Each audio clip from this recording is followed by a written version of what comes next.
Well, I'm half East Indian, half Irish English. I was raised in Vancouver, Canada. My father was born in the UK, in England. His family is from East Africa, from Uganda and Kenya, but they're Indian.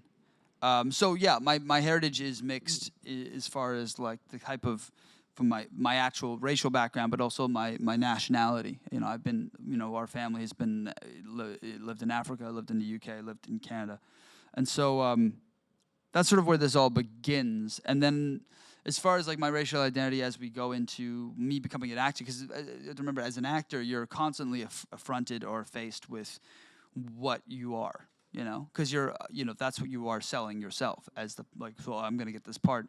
So then you're like, I found myself waiting around for a part that was waiting like for a mixed Indian Irish guy.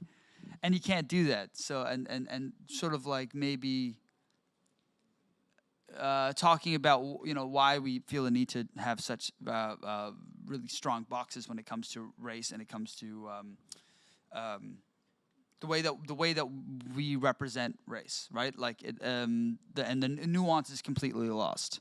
Like if I'm auditioning for the Indian best friend, I'm not getting that part because I don't fulfill the thing that sort of a Western society or the American society has determined Indian people are supposed to look and act like, because they have a monolith version of what Indian people are supposed to look and act like. So, so that's sort of where, sort of like where my feelings of my own. That's where my questions start to arise of like, okay, so what is me then?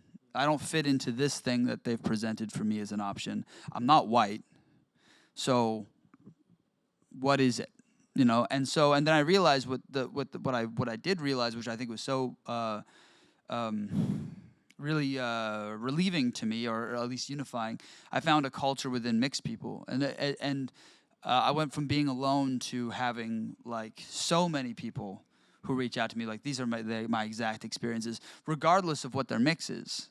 They could be Chinese, Italian, or Filipino, Nigerian, but the mixedness is what we all have a culture around that.